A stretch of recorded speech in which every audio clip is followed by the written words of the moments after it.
Hello, it's Julia again. I am here to do a review of a very special Oracle deck that I've been waiting for a while. I pre-ordered it back in, I want to say, April or May. I don't really remember which month, but I just got it yesterday and I'm so excited about it. It's called the Birds Oracle Deck 2. So, this Oracle deck is an expansion, obviously, of the Birds Oracle Deck 1 now. It was created by Jessica Blaine Smith, and the illustrations are by Mia Emily Freeman. And these are based on birds that Jessica Blaine Smith grew up with, that she's seen on her travel, and it's a really beautiful, unique deck.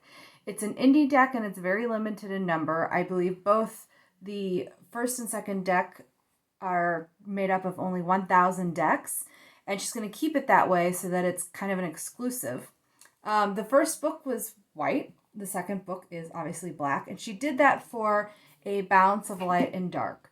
The theme of the deck, of course, are these feathers, this beautiful feather art, and this is some of the best bird art I've seen.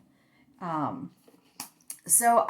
first deck was made up of 44 birds, so this is Bird Oracle Deck 1, and there are thousands of birds in the world, so they decided to do an expansion, and it is just spectacular.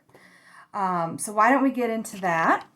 So this arrived yesterday, and it was all beautifully wrapped, but then I unwrapped it, and the wrap got wet, so I don't have that. Because I was one of the first people to pre-order it, I got this beautiful watercolor drawing of all the birds that are on the chakras. So the first bird oracle, it comes in this beautiful guide. It has the name of the bird, the meaning, the guts, so her explanation of how she came to the meanings, and an ask you can make. So the second book does that too. However, she did something a little differently, and there are birds that represent the chakras. Everything else is in gray and black except for the chakra explanation. And for each bird, same setup except for the birds that represent the chakras. And you'll see that in the deck. So the deck comes in this really beautiful box, which I'm not going to use because actually I'm really bad at tuck boxes and I already tore it. You can order a hardcover box, which I ordered later, so I do not have it. But you can fit both decks in there, and it's really beautiful.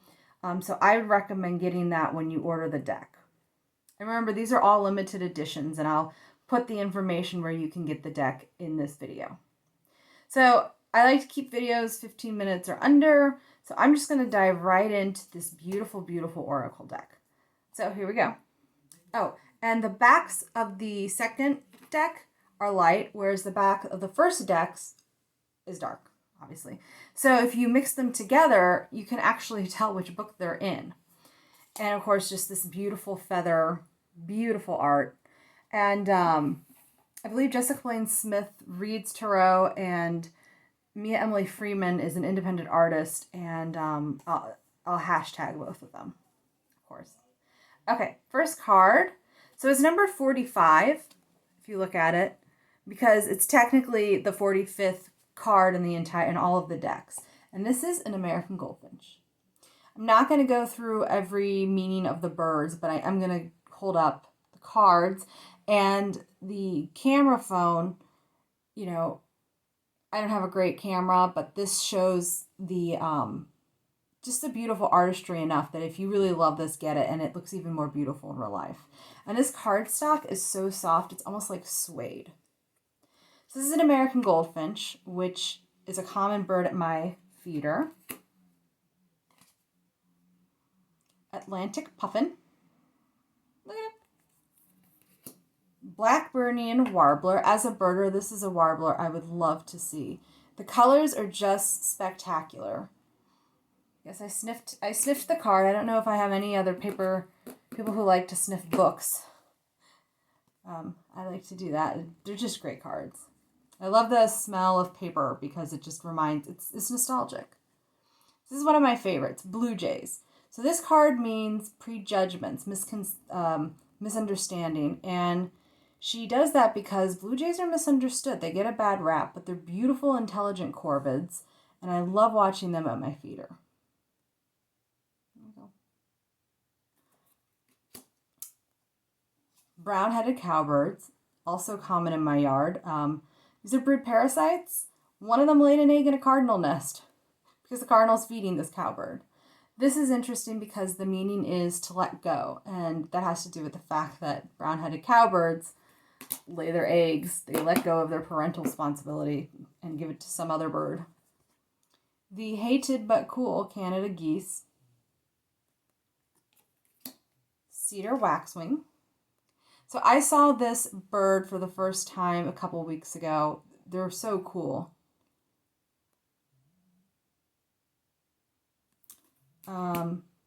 Cinnamon hummingbird. I love this because this doesn't look like a hummingbird when we think of a hummingbird. You know, we always think of like Anna's hummingbirds or ruby-throated hummingbirds. We don't tend to think of the much bigger hummingbirds. They're a lot less territorial because their metabolism is slower. And in her book, she talks about all these birds, where they're from, how they live in nature, what they do, which inspires the meanings of them, along with how humans have interacted with them. So like the double-crested cormorant gets a bad rep. So it's this this card stands for kind of rethinking your beliefs and expectations, because, you know, it's another misunderstood bird, and actually sports fishermen want them all shot and killed because they believe it's threatening their fishing living or whatever. Downy woodpecker. This is a really common feeder bird here in the U.S., and I get them all the time, and they're so cute. It means precision. They're the smallest woodpeckers in the United States. I don't know about the world, but eastern bluebird. I love when they include the females, which in many birds are not as colorful as the males. So most of the birds that we know according to the male bird. So this is I love the amount of owls she has in this deck, and I'm probably going to mispronounce the ferruginous pygmy owl. I just love how it's on this cactus. I'm trying to see if it's in focus. Flamingo. And the colors are just stunning. So this is the first chakra bird, and that is a gala parrot, and it represents the heart chakra. I think. And you can tell the chakra birds because they have these little feathers. And she does suggest, like if you like to use crystals to meditate, I do. She suggests crystals you can use along with the chakra card. So this is a golden-crowned kinglet. These guys are so tiny. I've only seen a ruby-crowned kinglet. They're so cute. Grackle. I got a lot of grackles in my yard. They love my peanuts. So this is another chakra bird. This is the great gray owl. This is the tallest owl in the United States with the longest wingspan. And this is the third eye chakra represents. Kind of like close to the camera. This is the great Kiskadee. That represents the solar plexus chakra.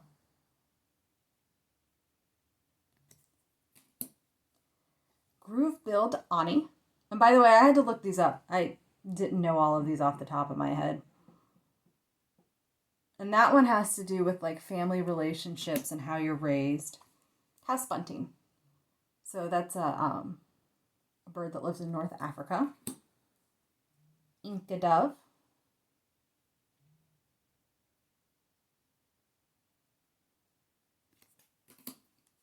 And like I said, my camera doesn't really do justice, but, you know, I'm not going to wait till I get a good camera because I'm so excited about this deck.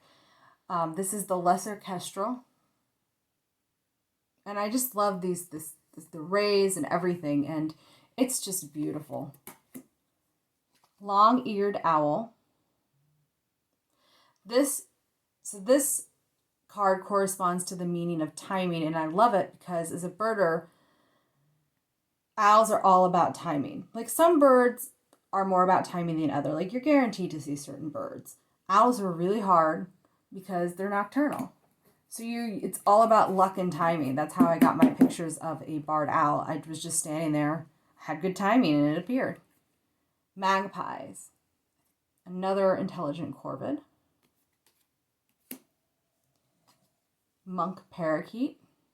That green. Northern hawk owl. Another owl. Love my strigiforms. So this is the northern saw-whet owl. And I love the meaning of this bird, which is kind of like, hold on one second, 71. I want to make sure I describe it correctly. The world can see you, so stop pretending it cannot. And this has to do with the fact that when you go into the woods, they just freeze. But, you know, we can see them. They're just so cute. I really want to see one of those. So this is the orange-breasted bunting. Little peacock. That, of course, stands for vanity. The mighty peregrine falcon. This is my favorite card. This is the red-tailed black cockatoo. And it represents rain and kind of like, you know, how the rain washes and renews, because in Australia, this is an Australian bird, the Aboriginals believe that it brings the rain. Just beautiful. This is another chakra bird. So this is the resplendent quetzal. It's the crown chakra, I believe.